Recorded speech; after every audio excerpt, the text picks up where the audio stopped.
up, everybody? Welcome back to another episode of hopsgeeknews. Today we are doing Creator Spotlight because if you're a board game fan like I am, if you're a comic book fan like we all are, then this episode is definitely going to be for you because Jesse of GoodDay's Games is back. The last time he was on was July 2023, where we were talking about his Kickstarter. However, a lot has changed since then. He is back to discuss, of course, the really good things and the really epic Kickstarter. Myself for some reason from the screen. Welcome back, Jesse. When we think about time, it just doesn't exist because Lauren and I were talking today and I was like, oh yeah, well, I feel like we just talked not long ago, but then it's been almost 3 years. So much has happened. Like, fill us in. How have things been going for you? What is the good updates? And first of all, the mustard sweatshirt, I love. I need to get me one of those, but how are you doing, man? Dude, I'm really good, guys. Thank you. Yeah, a lot has happened. Things are great. I've moved since then. I was trying to talk to you, pretend that you're actually right next to me, like I'm looking at the clock. They were in those studios, like the cool, like TikTok studios. Yeah, I would. But then it's kind of getting in my head, so I gotta look at the screen. No, it's a lot has happened since then. I've actually moved from California over to Utah. Oh, wow. We went from 1 kid to 3 kids, so now we have 3. Well, that's a big jump in a short period of time. Dang. We have 3 that are 3 and under. Oh, man. Oh, God. And for 1 week, we had 3 that were under 3. It was oh, my God. Are 2 of them twins? No, they're the first boy, girl, twins? boy. The first 2 are 17 months apart, and then the second 2 are 19 months apart. Wow. That's like my wife and her sisters. Yeah, they're pretty close. Yeah. Man, how are Irish you? twins. Irish twins is if they're under a year apart, but right. Well, that's what that is. Yeah. We didn't. I feel like there's got to be a name for that. Maybe it's just crazy, but yeah. Crazy. I have 3 of them, but they're very, very spread out. So it's like even 2. just seeing, because the common is 2 years apart. Yeah, and I was that's like, I what we never have, had 2 the and a half, 3. toddler and a baby, so I had a preschooler and a baby, or yeah, my kids are very spread out. But wow, I can't not even imagine how much do you spend on diapers? Oh yeah, we got a subscription. That's it. We got to start playing Sarah McLachlan just to raise money for your Kickstarter for diapers alone. I'm gonna have to have like a bonus pledge for diapers. Just right there, like throw the Cash App up, and it's like, yeah, you're doing that, man. And then you got like 2 Kickstarters going for Death Race. Like, I don't know how you do it. Man. Seriously, hardest working man. So for the record, after we spoke last, I did run a Kickstarter for the last version of my previous game. It's the micro edition. Yeah, I ran it in 24, and it was successful. It was a modest win. We got over the finish line. I printed a bunch of copies. I've been selling them on my website, GoodDaysGames.com, and also at different conventions.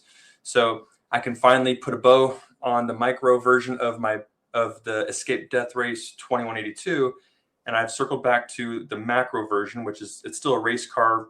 It's a sci-fi race opera racing competitive Mad Max style kind of game, but it's just a grander scale. It's not a small little game that's like a tile placing. It's a bigger board, and there's just a lot more going on to it. So I started this game in 2014, which was like me beginning this whole project of making board games, but then in 2019 I streamlined it, and I probably said this on the last this is a good reminder for people who may not have gotten to listen to the first time. Yeah, so I made it into a smaller game just to get it out there, and then that was in 2019 and 2020, and I've ran with that product, the micro, ever since. So now I've still been working on the macro in the background here and there, and I finally, as of last year, I went all in, and I quit my job, and I was working on this full time. I gave myself about a year to work on that and the comics, which I'll mention a lot in a second. But so over the last, 8 or 9 months, I've just been working on the comics and that macro board game full time. I'm getting ready to go back to the real world and get a job soon. But I had an opportunity, and I just took advantage of it to spend so much time on it.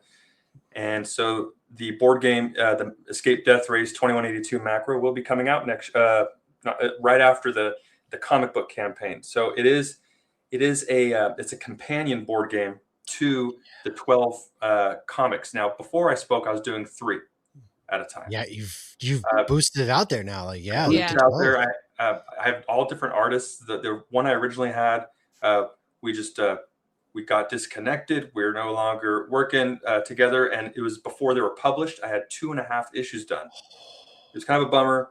It was a learning curve, on all parts.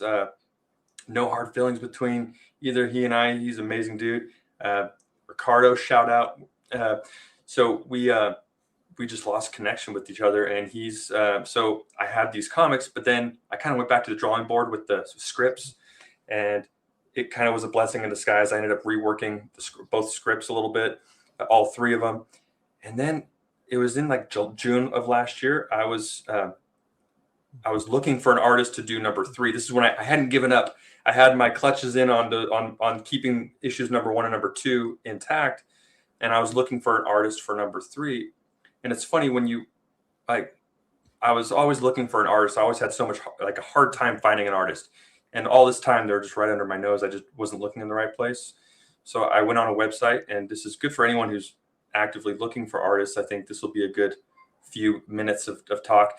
I went on to ArtStation. I don't know if you guys have ever been on to ArtStation. No, I haven't heard of that one. No. It's a great plethora. It's kind of like a DeviantArt or Behance. There's other ones, but I went on.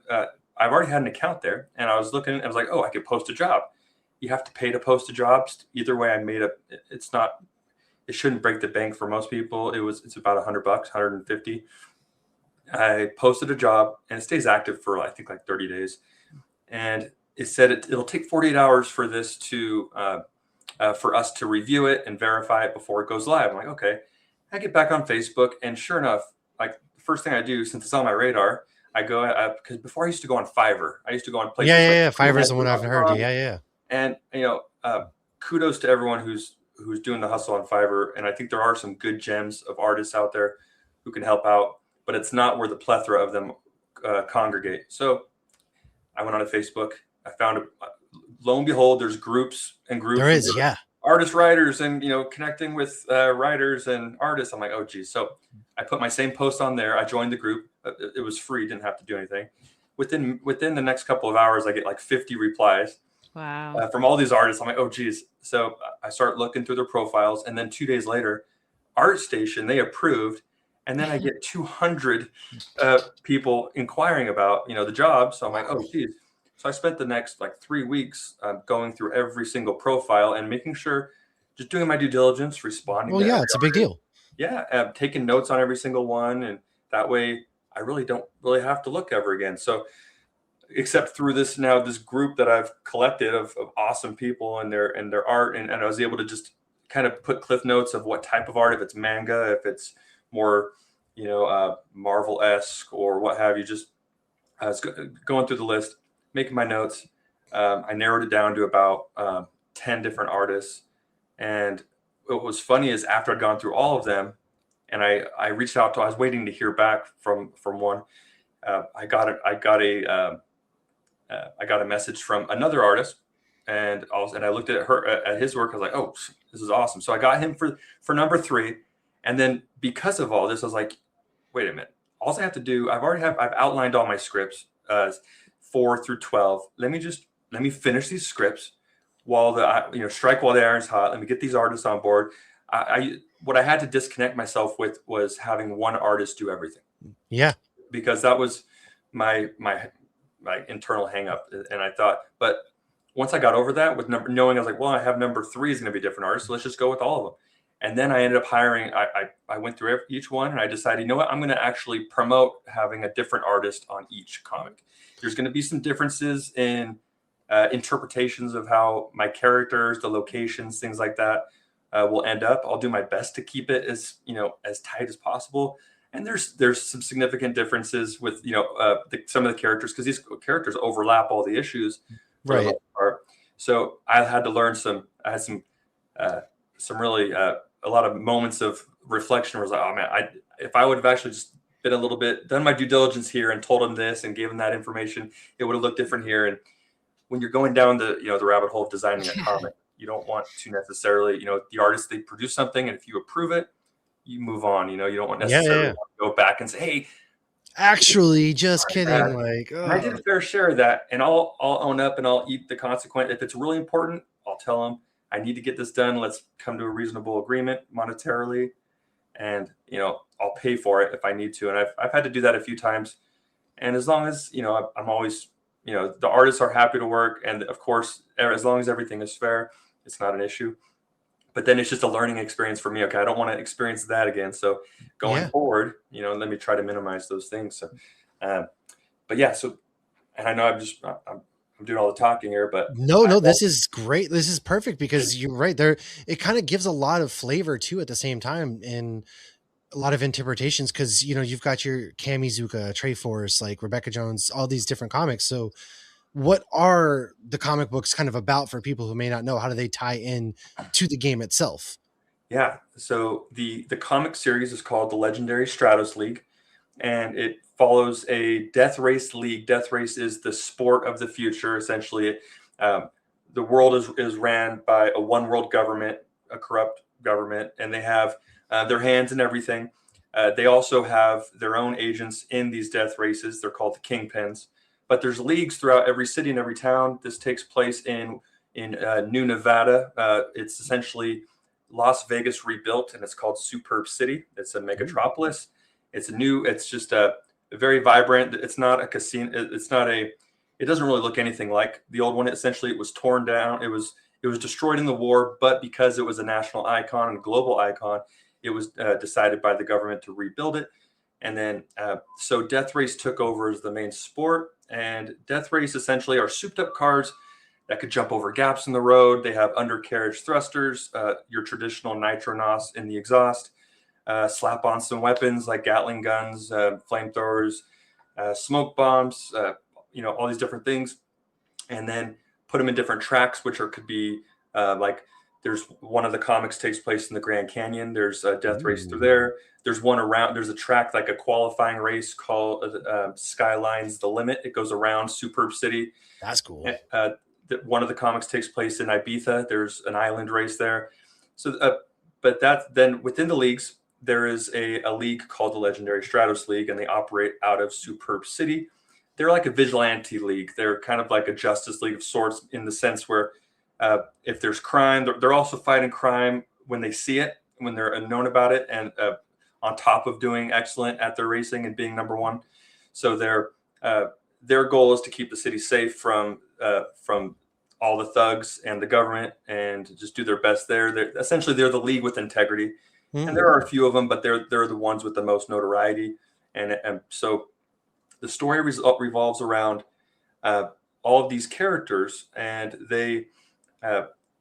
there's a protagonist who also, and is Treforce in the comics. He has a really bad upbringing.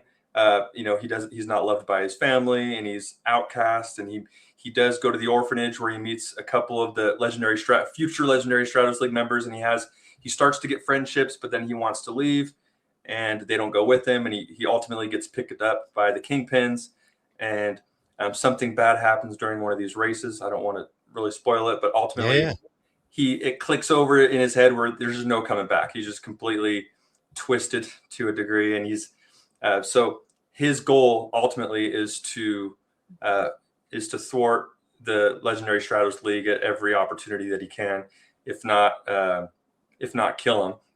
And he wants to devise his own death race.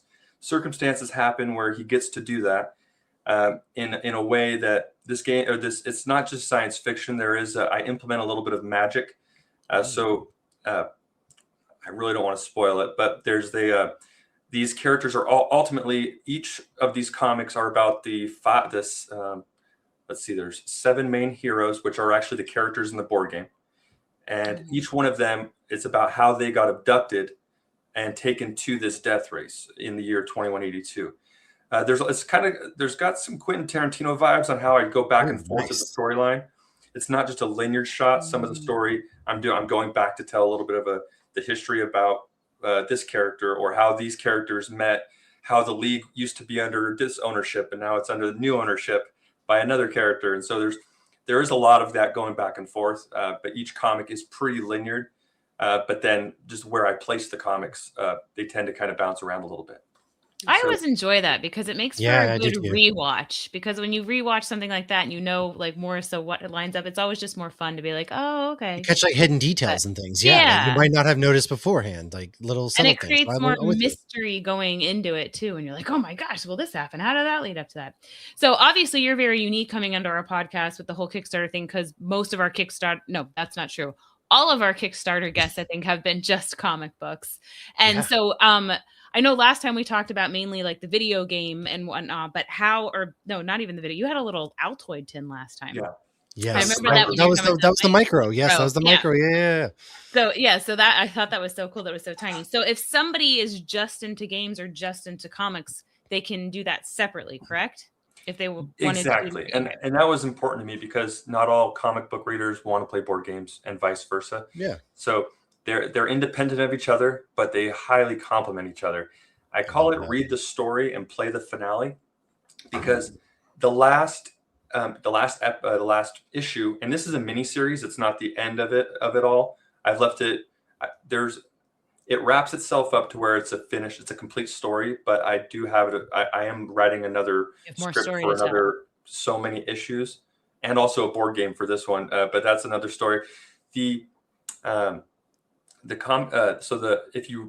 you were to actually read the story and then all the way through, and then you could technically just read the last issue and then play the board game. You're playing the events of the last issue in the board game. Oh, that's cool. Except in the last issue, it's the Escape. It's the same name as the board game. It's Escape Death Race 2182. That's actually the finale name. That's the name of the mini series of Legendary Stratos League. It's the first mini series, Escape Death Race 2182. So, but the macro is the board game name. So if you were to just play it, you could. You'll have, when you play the game though versus reading it, there'll be a different outcomes. Of course, you're playing a game, so it's going to be different than reading the story. The story has a hard fixed way that it ends, obviously. So and the board game is more flexible than that, to where multiple characters can win, multiple people could win. And what they're trying to do is essentially all these characters were abducted to another dimension. So it doesn't even take place on Earth anymore. They're abducted in another dimension, and there's flying reptilian creatures called Zillions, and larger ones called, like the mother versions, called OMG Zillas, and they're the checkpoint bosses. But I had such a fun time with the comic of actually going through the board game because, and now that I'm still wrapping up the board game, I really got to synergize the two with the elements in the board. This Death Race, it overlaps, like there's a forest of fire, in ice Arctic, like snowy mountain ranges, a toxic sea, and then there's a lightning road that leads to the final, where there's a portal which is guarded by the protagonist. His name is Twisted Fook, and he's essentially part human, part reptilian, one of these Zillion creatures. He created this world just for the LSL members. So that's the long answers. The two you don't have to play the two, but I've done a lot to make sure that when you're playing the board game, you feel very immersed in the story, even though you're not going to have anything. You don't really, there's a little blurb in, like on one of the pages, like it's like the overview and how did we get here. So I have one page just describing the events that led to this moment in the rule book. But there's event cards that have a lot of lore and stuff like that. Each character has backgrounds. So there's a lot for the players to actually, immerse themselves in. Right. It's really immersive on both ends. Yeah. But I can imagine it, Matt, to just sit there and be like, okay, I'm going to read these stories all the way through, with my group, and then let's just sit down and play a game. The game itself, it's a long game. It's like a 2 to 3 hour game. Yeah. So it's not a short game, so you can make a crazy fun day out of it if people. It's like a D&D session. You get there with some friends and things like that, and play into it. And something fresh and new and intriguing as well, because it brings you into this lore. You get to kind of almost play a video game through a board game and immerse yourself into these characters. And so I think that's something really fascinating. It's really something that's not been done too much, surprisingly, aside from, like there's TTRPG games from Marvel and things, but this is absolutely like on its own plane and something I would love to see take off, because I think there would be a lot of interest in the communities for this. Well, and you're seeing more like local breweries and bars and whatnot do like grown-up board game things where they'll like, Yeah. I see it regularly here in Orlando where the whole area will be blocked off and they're playing Dungeons and Dragons or some other kind of board game. And I think it's great too for our eyes not to be locked on a screen. My So wife and I, we're big board game people in the house, like us and our kids. My wife and I, when we go to breweries, we bring board games with us and we'll play against each other and just hang out or go get coffee dates and things like that. So there is a big, like Lauren said, take your eyes off of screen, the news, doom scrolling, and just kind of jump into these games and have fun again in a 2 to 3 competitive hours will side, but also fly like by telling a if you're story. having fun. Yeah. If Yeah. you're having fun with a good group of friends, you say 3 hours, but that'll fly by in no time. Yeah, no, that's exactly. And I want to play more games. I feel like I don't even get to play games that often. Yeah, I can Make them imagine. with the Because you kids. have 3 Yeah, kids. kids, and now you said you're Well- getting back to the job hunt and all of that kind of Yeah. stuff. So yeah, I can only imagine how busy you are, but it's still incredible and a testament to you. Like, pat yourself on the back, because with all of that going on, you've been at this a long time and it's coming to fruition. And a lot of people would have given up and you didn't. So I think that's a really badass thing that you should be proud of. And before you know it, the kids will be playing with you. Yeah, that's absolutely correct. That's a key reason why we had them. I was like, I got players 2, 3, and 4 right there. Little do they know. And then they're gonna have friends, and guess what? They're gonna come over. We're gonna do this. And so I know you've mentioned you've gone to like conventions and things, and now that you're out there in Utah, do you have any upcoming conventions that you're gonna be at that you know of? I currently don't. There's one called SaltCon, but no, not yet. Right now, I'm definitely gonna have to. I registered with Gamma. They're board game related, and Oh, nice. that actually, by being a part of Gamma, I got tickets to Origin like yearly for that. Ooh, But okay. I got to make I got to make it happen. I do plan on right now. My Kickstarter campaign for the comics is going to happen. I haven't locked in a specific date, even though I'm getting to a point where I'm going to. I was waiting on the titles to be done on my comic covers, because it's kind of hard to advertise a comic without the actual words on the comic. Yeah. So now I'm at that point where they're pretty much all done, and it's going to really help me get the Kickstarter page flushed out the way I want, and then launch it and get it ready. But I've been boosting it up for months now. So my goal is to launch it probably in the next 6 to 8 weeks. Oh, It might, yeah. I'm probably not going to go. I don't want to go past the middle of April. So I'll be announcing it really soon on when that exact day is, because once I lock in the day, then there's a lot that I need to prepare for. To make sure. So once that's underway and the Kickstarter is done, then I'll have to, during the fulfillment phase, and I'll have to print and have the print company print whatever quantity I'm going to go with. I'll probably, with 12, it's interesting, which I wanted to mention to you guys. And I think it'd be the readers or the listeners might be curious too, because it's 12 issues. I'm not planning on selling all 12 individually. I'm selling number 1 individually on the Kickstarter, because not everyone's going to want to invest in 12 comic books. Yeah, I mean, number 1 is going to get them hooked, and then from there, right? And then now after the campaign, I'll do a second print run depending on demand. It's a smart idea. Almost definitely I will. The Kickstarter version is not going to have a barcode on it. Doesn't need it. It's just going to be the standard. But the second edition that'll be the main identifier, is that it's going to have a barcode. So yeah, I'm not going to release. I will release number 1, but then it's either 1 or all of them, and it's not going to get. Nice. It wouldn't make sense just to buy 1 through 6. Right. Yeah. Now, if I got a lot of people, if I ran a poll somewhere, which I haven't, to ask, the masses, I think Facebook would probably be a good one. Go on the comic book groups and see, how they would approach it. That's usually a good thing to do, ask the public. But my internal gut was telling me, it's just, let's just do 1 or all of them. I'm not sure if I'm going to do a physical hard box for them yet. It sounds like it'll probably be a stretch goal to do. But I have a few variants, and I didn't really intend it to be this way, but it worked out. I'm not doing a variant for every single one. I was able to get Clara Meath to do a variant of Kamizuka number 1. I don't know if you guys follow her. She does a great job. I'll have to. It's pulled up. It's on my Instagram, but which other one?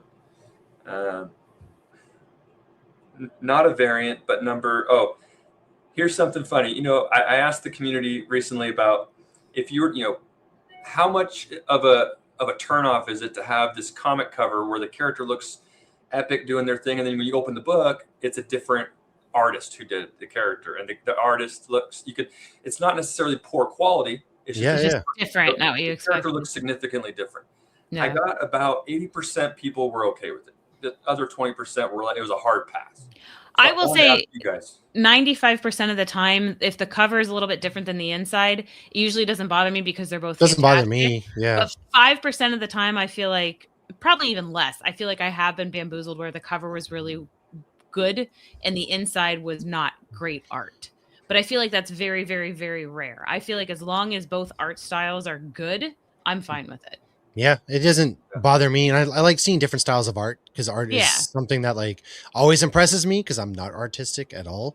And so for me, I would still jump in there, and I think it's something that's cool because when you see variant covers, that's really what that is too. You see variant covers of comic books out there, and then you go into the actual comic book, and more often than not, they're vastly different art styles. So maybe the comic book reader of me is desensitized to it, but it doesn't bother me really, to be honest. I've just been bamboozled more than once. So that's my only thing. But yeah, I'm just quality. As long as it's quality, I'm all for it.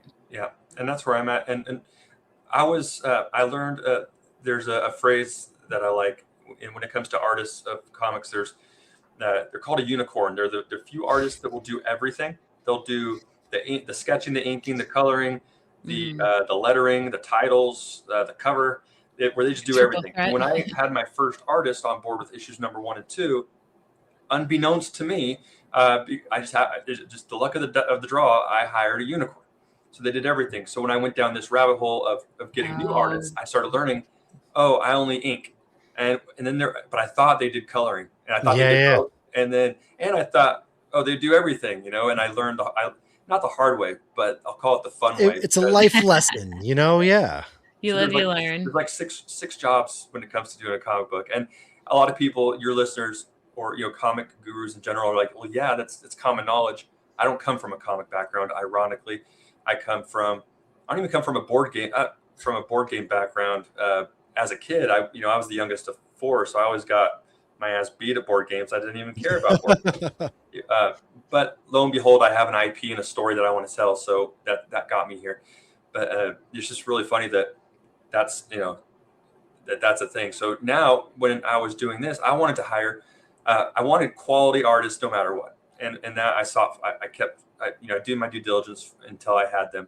But I always had this nagging desire to have like as well known as a name do the cover as possible that my budget could afford. I was reaching out. I was going as high up as I possibly could to reach out, and I got a few. I would say all of them are epic, and they're all known to different levels, different degrees. So one of the current covers which triggered this was my issue number 6, and it's one of my. I think it's the second. It's the second post shown on my Instagram, second or third one, but it's Aerial Air Ravers, and it's just this epic black and white. I've got it colored now, but this girl, and she's holding a laser pistol, holding a monkey wrench. There's this drone robot up behind her, blasting out like its guns over at something, and then in the background you can see her blue car just jumping over a gorge like Thelma and Louise, with Nitronos shooting out from underneath of it, and it just looks so sick. Yeah. And then it looks so sick that I was like, wow, this looks a lot different than the character in the story. But I was like, you know what? It's not that it looks different. It doesn't look like better necessarily. It doesn't look, it doesn't make the character, in my opinion, in the comic page, in the interior pages look worse. And I almost decided to make that a variant, but I decided, you know what? It's no easy feat getting through 12 comics in less than a year. So I was like, you know what, this cover's so good, I'm just gonna leave it, even though it's just I can't be mad at it. It's so epic. Yeah, and I mean, I think a lot of comic book people expect to open it up and not have it be exact to the cover. I feel like that's pretty standard. But yeah, I mean, Marvel will even be like, oh nope, we're delaying that comic book. We can't do 12 in 1 year. What are you, crazy? Yeah. So they're not weekly. Yeah, right. It is definitely awesome and a big tasking. So we are getting ready for the launches, and where can people follow you and find you to that way they're keeping up on the latest with the launches and all the different cool art styles and games that you have coming. Yeah, GoodDaysGames.com. There's links to my Kickstarters at the top of both of that page. My Instagram is Jesse Conger Good Days Games. And yeah, that's the best place to find Everything's going to be right here in the show notes too. If you guys don't know that, it's always going to be in the show notes. And thank you again. Go ahead, Lauren. You can go to Good Days Games and it'll take you to Kickstarter to get notified for when it launches. So if you're like, oh, I'm interested, but I'm going to forget about it, just go ahead and sign up. Notified. Yes. And we're almost at 100 followers for each campaign right now. So, and I was really hoping to get to like the 300 mark, but I'm okay with this. I've put in a lot more work on the back end this time around than the last 2 campaigns that I've ran. So I'm partnering up with a company called Launch Boom. They do comic books and board games, so they're a really good company to help. There's a company for everything out there. Yeah. That's cool. Yeah, Launch Boom. They're pretty awesome. So shout out to Maria and the team over there. But yeah, no, thank you guys so much for having me on, Lauren. And, of course, nice to see you again. Absolutely, yes, it was great seeing you, and I can't wait. Yeah, let us know too when it's getting ready to launch, so we can absolutely blast it out, let people know, and really look forward to following this because it's a unique journey, but it's one I think that people are really going to enjoy, and I hope they do enjoy it because it sounds awesome. And thank you for sharing that with us as always. Yeah, well, if you're following the campaign, you will get notified. I've pretty much reached out to everyone in my who's following me as a single DM, as an individual message to everyone. So I won't do that a second time for their sake, not for mine, but for their sake. But yeah, that's the best way. Is follow the campaign. You'll get notified. Too easy. Lauren, any final thoughts as we wrap it up? No, if you like games and comics, one or the other or both, check it out. Yep. Do it. Absolutely. And as always, make sure you subscribe here, hit the notification button as well. Never miss an episode, never miss a creator coming on, and go follow Jesse. Go follow the really cool things, the unique things that are happening out there in that landscape. And board games are coming back, and I love to see it. So thank you again, and we will see everybody here soon.